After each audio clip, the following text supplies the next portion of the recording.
Actually, solution is a combination of solution is a homogeneous homogeneous homogeneous mixture of solute and solvent. మరి మనకి solute అంటే ఏం తెలియాలి, solvent అంటే తెలియాలి కదా. So what is solute, what is solvent? Solute అంటే మినిమం మనం యాక్చువల్గా ఏదైతే తక్కువ క్వాంటిటీలో తీసుకుంటామో the substance which is taken in a small quantity, the substance taken in a small quantity is known as solute. That means the substance which is taken in a larger quantity is known as solvent. So ఏదైతే small క్వాంటిటీలో మనం తీసుకుంటామో దాన్ని solute అంటాం, ఏ substance అయితే larger క్వాంటిటీలో తీసుకుంటామో దాన్ని సాల్వెంట్ అంటాం. సో ఈ సొల్యూట్ని సాల్వెంట్తో మిక్స్ చేసినప్పుడు we can get a homogeneous mixture. Homogeneous means it is A clear. So solute is soluble in a solvent అనమాట. అప్పుడే మనకి హోమోజీనస్ అనేది పాసిబుల్ అవుతుంది. సో దీనికి ఒక ఎగ్జాంపుల్ చెప్తాను చూడండి, మీకు అర్థమవుతుంది. Salt solution, we're taking salt solution. So ఇప్పుడు సాల్ట్ సొల్యూషన్లో which is solute, which is solvent? So నేను అడిగిన వాళ్ళు చెప్పండి, నేను అన్మ్యూట్ చేస్తాను. వాళ్ళు in salt solution we are taking salt in a small quantity and adding water in a larger quantity. So salt is taken in a small quantity కాబట్టి అది ఒక సొల్యూట్. మరి సాల్వెంట్ అంటే ఇక్కడ వాటర్ కదా, మనం salt small quantity of salt is taken in a larger quantity of water. So small quantity of సాల్ట్ని ఏమంటాం, సొల్యూట్ అంటాం. లార్జర్ క్వాంటిటీ ఆఫ్ వాటర్ని సాల్వెంట్ అంటాం. Similarly, sugar solution. Sugar solution lo what is solute? Students, what is solute, what is solvent?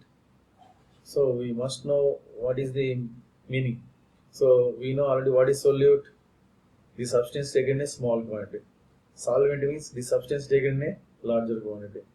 So in sugar solution, sugar is taken in a small quantity, hence it is solute. Water is added in a larger quantity, so that is solvent. So ఇలా different examples discuss చేసి students, మనం దీంట్లో main ఇంకోటి ఏంటంటే two components mix చేసినప్పుడు, if two components mixes, two component mixing gives, only రెండు కాంపోనెంట్స్ని mix చేస్తే మనకు వచ్చేది సొల్యూషనే, but it is known as binary solution అంట. Suppose we're taking three components, so three components mix చేయడం వల్ల వచ్చేదాన్ని ఏమంటాం, త్రీ కాంపోనెంట్స్ మిక్స్ చేసినప్పుడు వచ్చేది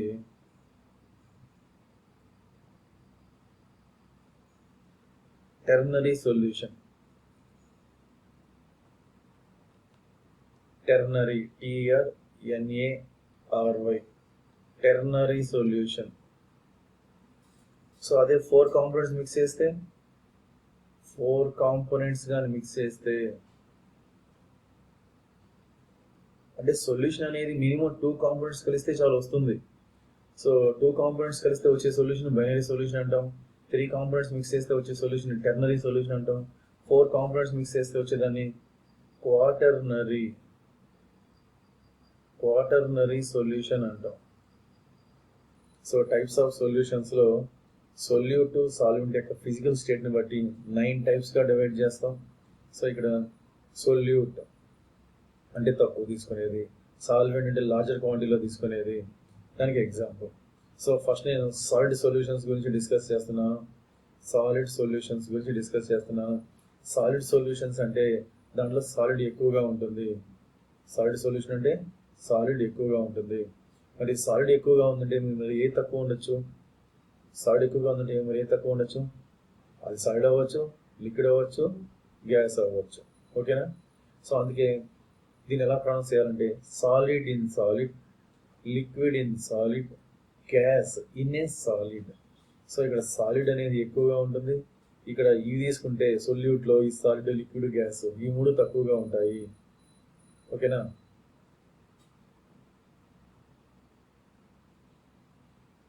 సో వాటికి ఎగ్జాంపుల్స్ ఏంటంటే సాలిడ్ ఇన్ సాలిడ్ తీసుకుంటే కాపర్ని గోల్డ్తో మిక్స్ చేస్తాం దానికి స్ట్రెంత్ రావడం కోసం. సో తక్కువ కాపర్ తీసుకుంటాం, గోల్డ్ ఎక్కువ తీసుకుంటాం కాబట్టి so that is best example for solid in solid. So రెండు కలిసిపోయిన తర్వాత మనకి విడిగా కనిపించదు, ఇంకా కాపర్ విడిగా గోల్డ్ విడిగా కనిపించదు, మనకు గోల్డే కనిపిస్తుంది. సో హోమోజినస్ మిక్చర్ రావాలి. నెక్స్ట్ లిక్విడ్ తీసుకున్నాం, liquid in a solid. Liquid in a solid అంటే మెర్క్యూరీ లిక్విడ్, దాన్ని సోడియంతో మిక్స్ చేస్తాం, సోడియం అమాల్గమ్ ఫామ్ అవుతుంది, NaHg. కాంపౌండ్ ఫామ్ అయిన తర్వాత హోమోజినస్గా తయారవుతుంది. కానీ ఇక్కడ Na అనేది ఒక సాలిడ్, మెర్క్యూరీ అనేది ఒక లిక్విడ్. అర్థమైందా? Next gas in a solid. So gas in a solid అంటే గ్యాస్ తక్కువ, సాలిడ్ ఎక్కువ, హైడ్రోజన్ బై పెల్లాడియం. వీటిని ఒక క్యాటలిస్ట్ లాగా యూజ్ చేస్తాం స్టూడెంట్స్. వీటిని సో క్యాటలిస్ట్ లాగా యూజ్ చేస్తాం. అంటే హైడ్రోజన్ అనేది ఒక గ్యాస్, పెల్లాడియం అనేది ఒక సాలిడ్. నెక్స్ట్ స్టూడెంట్స్, నెక్స్ట్ ఏం చేస్తామంటే లిక్విడ్ సొల్యూషన్స్ తీసుకుంటాం. లిక్విడ్ సొల్యూషన్లో లిక్విడ్ ఎక్కువగా ఉంటుంది. లిక్విడ్ సొల్యూషన్ అంటే సాల్వెంట్ లిక్విడ్ అనమాట. మరి సొల్యూట్ ఏమై ఉండొచ్చు? సాలిడ్ అయి ఉండొచ్చు, లిక్విడ్ అయి ఉండొచ్చు, గ్యాస్ అయి ఉండొచ్చు. సో ఇక్కడ దీన్ని ఎలా ప్రొనౌన్స్ చేయాలంటే solid in a liquid, liquid in a liquid, gas in a liquid. ఓకేనా students? So solid in a liquid అంటే సాలిడ్ తక్కువ తీసుకుంటాము, లిక్విడ్ ఎక్కువ తీసుకుంటాము. సో దానికి బెస్ట్ ఎగ్జాంపుల్ ఏంటంటే సూక్రోస్. ఇప్పుడు సాల్ట్ సొల్యూషన్ తీసుకోవచ్చు కదా. సాల్ట్ సొల్యూషన్ అంటే సాల్ట్ తక్కువ తీసుకుంటాం, వాటర్ ఎక్కువ తీసుకుంటాం. సో సాల్ట్ తక్కువ, వాటర్ ఎక్కువ. సో సాల్ట్ అనేది సాలిడ్ కదా, వాటర్ అనేది లిక్విడ్ కదా, ఎక్కువ తీసుకుంటాం కదా, salt solution. Next liquid in a liquid, ఒక లిక్విడ్ తక్కువ, ఇంకొక లిక్విడ్ ఎక్కువ, రెండు మిక్స్ చేసినప్పుడు హోమోజినస్ రావాలి. జనరల్గా ఆల్కహాల్స్ అంటే ఎథనాల్, ఆల్కహాల్స్ని వాటర్లో డిజాల్వ్ చేస్తే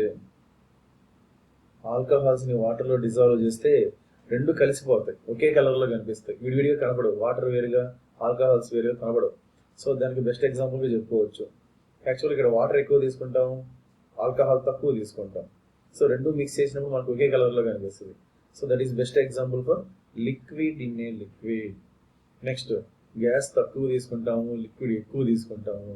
so gas in a liquid అంటే best example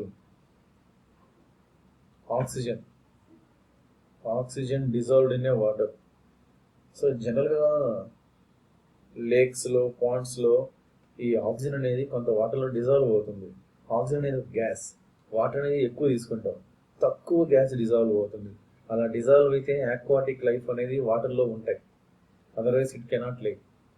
so aquatic life బతకాలి అంటే ఆక్సిజన్ అనేది వాటర్లో సాల్యుబుల్ అవ్వాలి, కానీ చాలా తక్కువ సాల్యుబుల్ అవుతుంది. తక్కువ అంటే సొల్యూట్. సో తక్కువ ఆక్సిజన్ సొల్యూట్, ఎక్కువ వాటర్లో సాల్వెంట్. ఓకేనా? నెక్స్ట్ తీసుకుంటే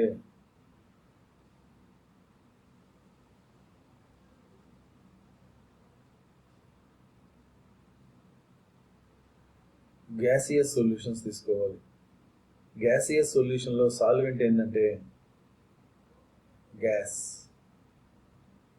మరి సొల్యూట్ ఏంది? సాలిడ్ అయి ఉండొచ్చు, లిక్విడ్ అయి ఉండొచ్చు, గ్యాస్ అయి ఉండొచ్చు. Solid in a gas, liquid in a gas, gas in a gas, ఇలా ప్రొనౌన్స్ చేయాలి దాన్ని. సో ఇప్పుడు సాలిడ్ అనే గ్యాస్ తీసుకుంటే క్యాంఫర్, డస్ట్ పార్టికల్స్ తీసుకోండి, డస్ట్ పార్టికల్స్ ఇన్ ఎయిర్ తీసుకోండి, అది best example. Dust particles in air, air అంటే అది గ్యాస్, డస్ట్ పార్టికల్స్ సాలిడ్. తక్కువ డస్ట్ పార్టికల్స్ ఎక్కువ గాలిలో స్ప్రెడ్ అవుతాయి కాబట్టి దాన్ని ఎగ్జాంపుల్గా చెప్పచ్చు. Next liquid in a gas. Liquid in a gas అంటే liquid in a gas, liquid గ్యాస్లో తీసుకోవాలంటే ఏంది, క్లోరోఫామ్ తీసుకుందాం, లేదా వాటర్ వేపర్స్ ఇన్ ఎయిర్ తీసుకుందాం. వాటర్ వేపర్స్ ఇన్ ఎయిర్, ఎయిర్లో ఉండే వాటర్ వేపర్ చాలా తక్కువగా ఉంటుంది. సో ఇక్కడ వాటర్ అనేది లిక్విడ్ కదా, తక్కువ. ఎయిర్ అంటే గ్యాసే కదా, ఎక్కువ. ఓకేనా. Next gas in gas. Gas in gas అంటే mixture of nitrogen and O2. అసలు ఇది మీనింగ్ ఏం తెలుసా, ఎయిర్ అని. ఎందువల్ల అంటే మనం యాక్చువల్గా ఎయిర్ గాలి తీసుకుంటే, ఎయిర్ అంటే గాలి, ఈ గాలిలో నైట్రోజన్ ఉంటుంది, O2 ఉంటుంది, CO2 ఉంటాయి. మనకి అన్ని మిక్స్ అయిపోయి కనిపిస్తాయి కానీ విడివిడిగా కనిపించవు. That means it is a homogeneous. So solution, types of సొల్యూషన్లో మనకి 9 టైప్స్ ఉన్నాయి. సాలిడ్ యాక్చువల్గా ఫస్ట్ వచ్చి సాలిడ్లో 3 టైప్స్, లిక్విడ్లో 3 టైప్స్, గ్యాసెస్లో 3 టైప్స్.